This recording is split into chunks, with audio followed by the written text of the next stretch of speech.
तो hello everyone, मेरा नाम भूपेंद्र जायसवाल है और मैं second year MBBS student PT general medical college Raipur से हूँ। तो आज मैं आप सभी को बताने जा रहा हूँ मेरा पोस्टिंग का एक्सपीरियंस, मतलब सर्जरी पोस्टिंग एक्सपीरियंस। इससे पहले भी मैंने एक वीडियो बना चुका मेडिसिन पोस्टिंग एक्सपीरियंस के बारे में, जिसको आप देख सकते हैं। तो सर्जरी में इंटरेस्ट मेरे को बहुत टाइम से था पहले भी, कि मतलब बचपन से देखते आ रहे हैं ना कि मतलब डॉक्टर लोग सर्जरी करे, जिसकी हार्ट ट्रांसप्लांट हो गया, लिवर ट्रांसप्लांट हो गया, किडनी ट्रांसप्लांट हो गया, इन सभी चीज़ों के बारे में सुन के थोड़ा अच्छा फैसिनेटिंग लगता है। कि अब जिसकी मेरा मेडिसिन का पोस्टिंग खत्म हो गया, वो तो करीबन 1 महीने चला।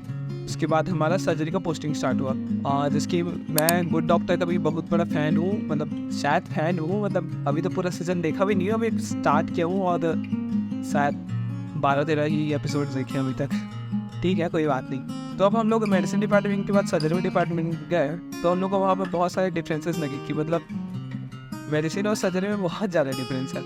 मेडिसिन में ऐसे जाएंगे तो मतलब बहुत ही ज़्यादा भीड़ भाड़ वाला इलाका है, मतलब आप वार्ड्स के अंदर भी जाएंगे तो वहाँ बहुत ज़्यादा भीड़ रहती है, कि पीजीस रहते हैं, कंसल्टेंट रहते हैं, पेशेंट्स का भी काउंट बहुत ज़्यादा रहता है। बट आप अगर सर्जरी में जाएंगे तो वहाँ थोड़ा खाली खाली लगता है, क्योंकि मैक्सिमम जो पीजीज भी होते हैं, जो कंसल्टेंट्स होते हैं, वो ओटी में ही बिजी रहते हैं। मतलब हम लोग जब सुबह सुबह जाते थे तब की बात है, तो बाकी टाइम का तो नहीं पता, क्योंकि हम लोग का पोस्टिंग वही करीबन 9 से 12 ही आता था। तो हम वहाँ सुबह सुबह जाते थे तो लगभग खाली ही रहता था। खाली मतलब ऐसा बोलेंगे तो थोड़ा शांत माहौल रहता था, और हमको वहाँ जाकर बारी बारी पेशेंट की हिस्ट्री लेने होते थे। तो हिस्ट्री के बारे में तो आप लोग बाद में आएंगे, पहले सर्जरी वार्ड के बारे में बता दो कि हमारा सर्जरी वार्ड हमारे हॉस्पिटल के फर्स्ट फ्लोर में है। फर्स्ट फ्लोर में 18, 19 एंड 20 वार्ड है।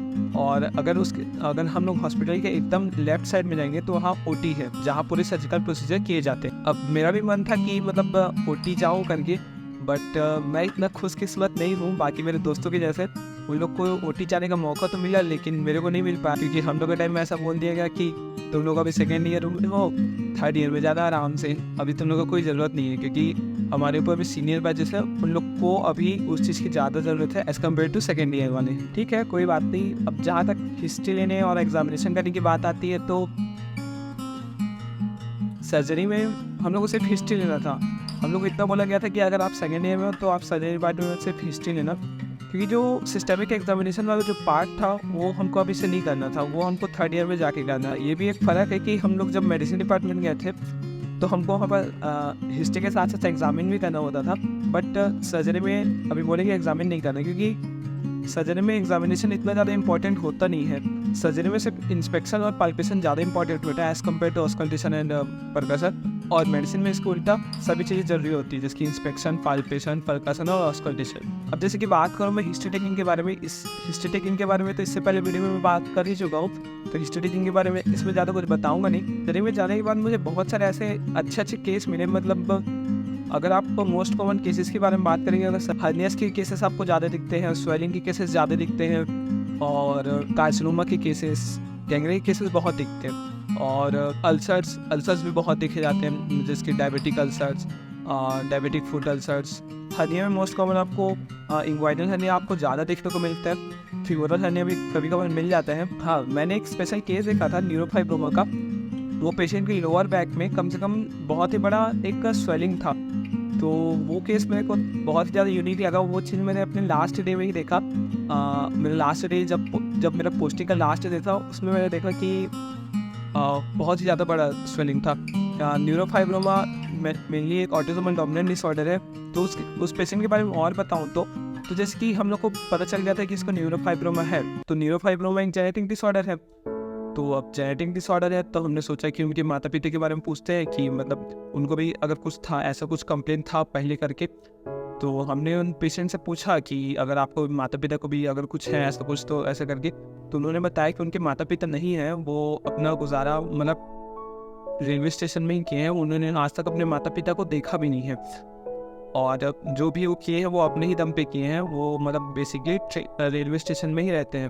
तो उस दिन मेरे को समझ में आया कि जब आप हॉस्पिटल जाते हो तो आपको जीवन की एक काइंड ऑफ सच्चाई पता चलती है कि मतलब लाइफ बहुत ज़्यादा हार्ड है। मतलब हम लोग जैसे कि अभी रह रहे हैं, जैसे मैं एक वीडियो बना रहा हूँ, मैं खा पी रहा हूँ, अच्छे से घर में हूँ, कोई दिक्कत नहीं है। बट जब आप बाहर जाते हो, हॉस्पिटल में जाते हो, आप लोगों को देखते हो, तब पता चलता है कि लाइफ कितनी हार्ड है। हमको अपने मम्मी पापा का थैंक यू बोलना चाहिए कि उन्होंने हमको ये सब चीज़ प्रोवाइड किया। ठीक है, ऐसा ज़्यादा ज्ञान नहीं देना चाहिए, लेकिन मतलब वो चीज़ मेरे को लगा कि ये चीज़ बोलना चाहिए। सर्जरी डिपार्टमेंट जा के मुझे एक चीज़ तो पता चली कि वहाँ की कैंसर कितनी बड़ी बीमारी है। जब आप डिपार्टमेंट के अंदर जाते हो तो आप देखते हो कि मतलब वहाँ तो कैंसर पेशेंट की लगभग भरमार है। वहाँ जो मोस्ट कॉमन पेशेंट अगर आप देखेंगे तो वहाँ मेनली कैंसर से ही आए होते हैं। हम लोग जिस भी केस का हिस्ट्री लेते थे तो फिर बाद में जब हम लोग फाइल देखते थे तो एट द एंड हमको ये पता चलता था कि उनको कुछ ना कुछ ये कैंसर है, वो कैंसर है, ऐसे करके हम लोग पहले जो अपना दिमाग चलता था सेकेंड ईयर लेवल पे, तो उसमें अगर दिमाग लगाते थे तो हम लोग कुछ नॉर्मल चीज़ें या फिर छोटी मोटी बेसिक चीज़ों पे ही हम लोग ज़्यादा वो करते थे। बट जब हम लोग फाइल देखते थे तो हमको पता चलता था कि इनको कैंसर है करके, तो थोड़ा अजीब लगता था, लेकिन ठीक है। तब जाके हमको पता चला कि कैंसर बहुत ही ज़्यादा कॉमन है। हम लोग छोटी छोटी चीज़ों का ध्यान रखते हैं, छोटी छोटी चीज़ों से भी कैंसर हो सकता है। कैंसर के बचाव के लिए हम लोग बहुत सी चीज़ें कर सकते हैं, जैसे कि हाल ही में मैं वीडियो लेक्चर देख रहा था जिसमें मुझे बताया गया कि सेल्फ ब्रेस्ट एग्जामिनेशन बहुत ज़्यादा ज़रूरी है फीमेल्स के लिए, क्योंकि अगर भारत की ही बात करें तो 28 में से एक महिला को अभी ब्रेस्ट कैंसर की बीमारी मतलब हो सकती है या फिर प्रोबेबिलिटी है, और वो है भी। इसके बचाव का अगर सबसे अच्छा अगर सॉल्यूशन हम देखेंगे तो वो है self breast examination. Self breast examination का एक एनिमेटेड वीडियो भी है, उसका लिंक मैं अभी डिस्क्रिप्शन बॉक्स में डाल दूंगा, उसको आप जाके देख सकते हैं। और उस वीडियो को अपने फैमिली और फ्रेंड्स में जरूर शेयर करें, अपने मम्मीज और आंटीज को जरूर दिखाएं ताकि उनकी उम्र लंबी हो सके। अब मैं कहाँ बातें कर रहा था सर्जरी पोस्टिंग की, लेकिन कहाँ पहुँच गया। लेकिन ठीक है, अगर पोस्टिंग के बारे में बात करें तो धीरे धीरे सर्जरी पोस्टिंग एकदम मोनोटोनस होने लगी थी कि मतलब जाओ स्टीलो केस नोस, मतलब जो जिंदगी में जो मजा वाला फैक्टर तो आ नहीं रहा था। मतलब हाँ, अच्छा तो लग रहा था कि मतलब हम लोग केस देख रहे हैं, नए केस देख रहे हैं, लेकिन कई बार डेली वही केस हो जा रहा था। कल भी हर्निया का केस देखे, आज भी हर्निया का केस देखे, कल भी गैंगलिंग का केस देखे, आज भी गैंगलिंग का केस देखे। उससे से बहुत ही ज़्यादा थोड़ा पक भी गए थे। तो धीरे धीरे लास्ट में हमको लास्ट में वो न्यूरोफाइब्रोमा वाला केस देखे तो उसमें ज़्यादा मज़ा आया।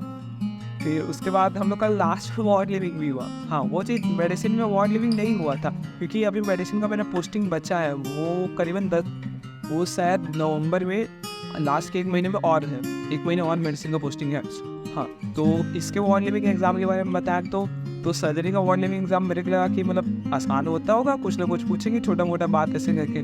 तो फिर गए अगले दिन एग्ज़ाम दिलाने, मतलब लास्ट दिन एग्ज़ाम दिलाने, जो न्यूरोफाइब्रोमा वाला केस था उसके अगले दिन जैसे गए तो वहाँ हम लोग को एक क्वेश्चन पेपर दिया गया जिसमें 25 क्वेश्चन थे। तो इससे पहले जो पिछले बैच थे उनके में तो बहुत ही ज़्यादा आसान क्वेश्चन थे, लेकिन हम लोगों ने क्या बुरा किया भाई, जो हमारे में थोड़ा मुश्किल क्वेश्चन में डाल देते, जैसे कि CT स्कैन के बारे में डाल दिए थे, MRI के बारे में डाल दिए थे। हम लोग वो चीज़ के बारे में आज तक पढ़े भी नहीं थे, लेकिन ठीक है, उसको भी जैसे तैसे करके तुक्का मार के काम चलाया गया और हमारा ऐसे करके सर्जरी पोस्टिंग फाइनली एंड हुआ। मतलब सर्जरी अच्छा ब्रांच है। इन फ्यूचर अगर मेरे को अपॉर्चुनिटी मिलेगा सर्जरी करने का, मतलब सर्जरी ब्रांच लेने का, तो मैं ज़रूर उस पर ट्राई करना चाहूँगा। तो इस वीडियो के लिए इतना ही गाइस। शायद मैं इसको कुछ ज़्यादा ही ज्ञान दे दिया, लेकिन ठीक है, तो चलता है, क्योंकि थोड़ा जागरूकता वाला फैक्टर और थोड़ा बहुत ज्ञान देना ही चाहिए और थोड़ा बहुत ज्ञान सुन भी लेना चाहिए। तो थैंक यू सो मच।